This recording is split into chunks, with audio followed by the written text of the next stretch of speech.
Hello everybody, and it's lovely to be here with you. It's Friday the 9th of October.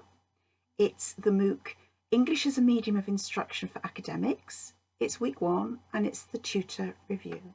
We're really grateful that you have found the time and the energy and the space in your lives to join us for the next few weeks.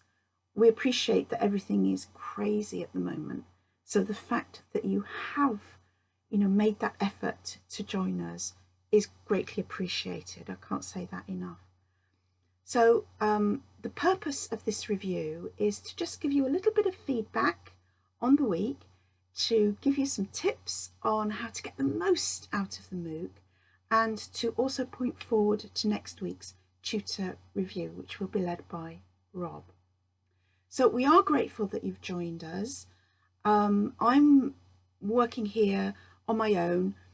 I live on the fringes of the New Forest in Hampshire, in the south of England.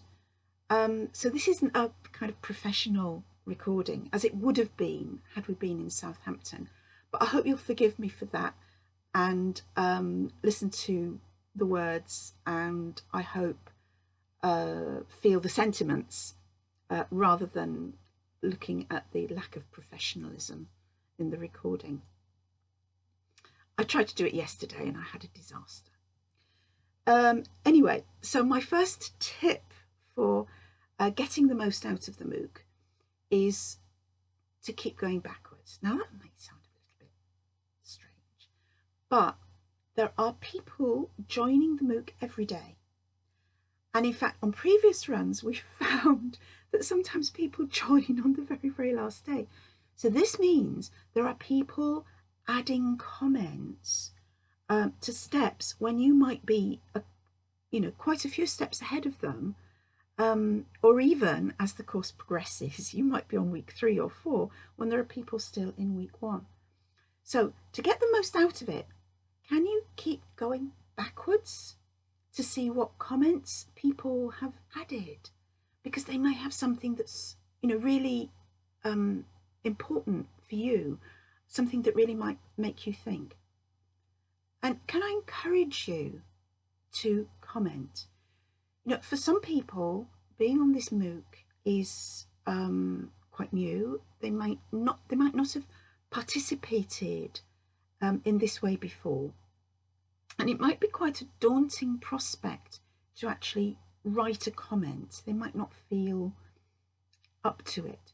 So can you, even if you just like a comment, that acknowledges the presence of the person who wrote it. It makes them feel good.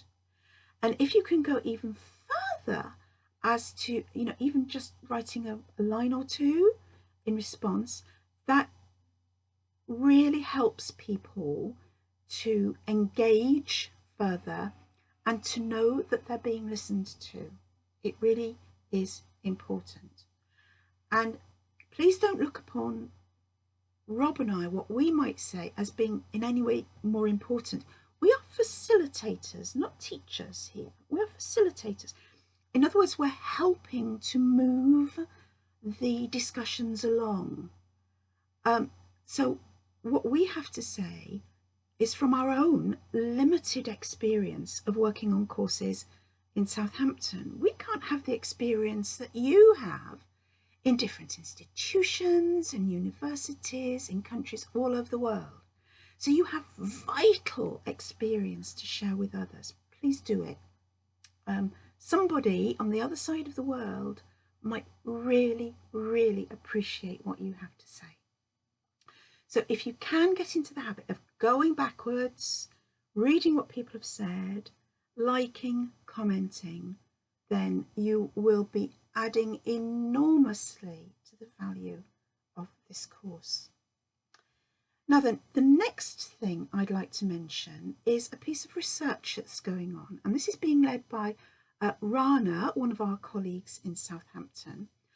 I won't go into vast details about the research because it's all written down right at the beginning when you started the MOOC.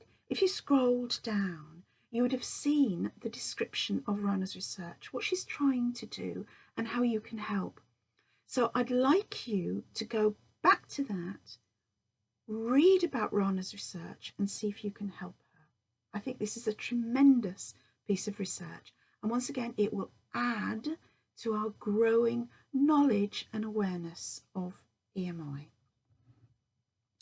Now, although I mentioned a few minutes ago that it can be quite difficult for people to write and express their ideas in the form of comments, we have a number of people who are really engaging already.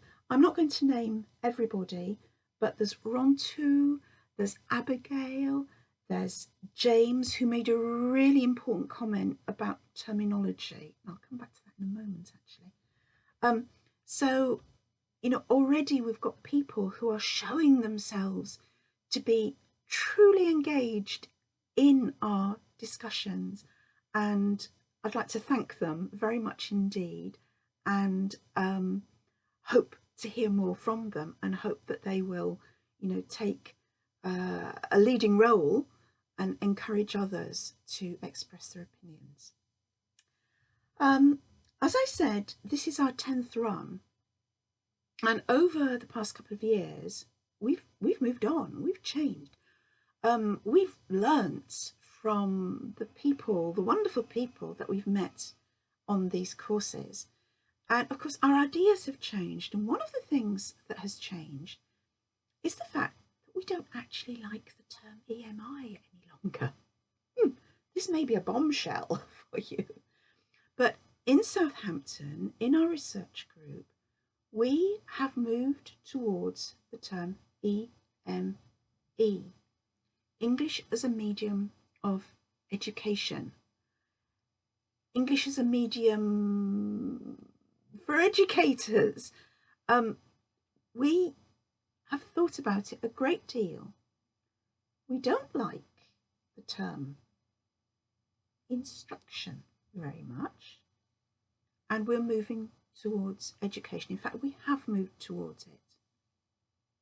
This isn't the accepted term all over the world. This is the Southampton terminology. So I'm going to leave that with you for next week. It's a kind of teaser for Rob's tutor review next week. Why do you think we have moved from EMI to EME? Why have we been a little bit uncomfortable about the term EMI? And why do you think we find EME more appropriate to our way of thinking, our approach to this phenomenon? So what I would like you to do is, over the next few days, think about terminology, and particularly EME.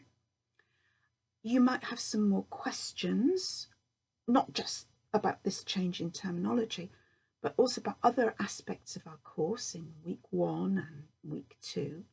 Now, could you put those questions to Rob in the step, which will be 2 points, I can't remember now, I should have looked it up, 2.12, something like that, where the tutor review will appear next week, so that Rob can see the questions and therefore respond to them.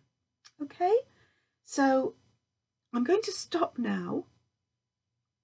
I'm very, very happy, as I said, that you've joined us. I hope you will feel a part of this group, and that it's the beginning of a much longer relationship, that it's not something that will finish after 4 weeks or 6 weeks while the MOOC is actually up on the Future Learn platform. So I'm looking forward to hearing from very many of you. I'll be speaking to you again, I hope, in week 3, when it will be my turn to do the tutor review. In the meantime, look after yourselves very, very well. Take care, and I'll see you in 2 weeks' time. handing over to Rob for week 2's tutor review. But it's bye from me for now. Bye-bye.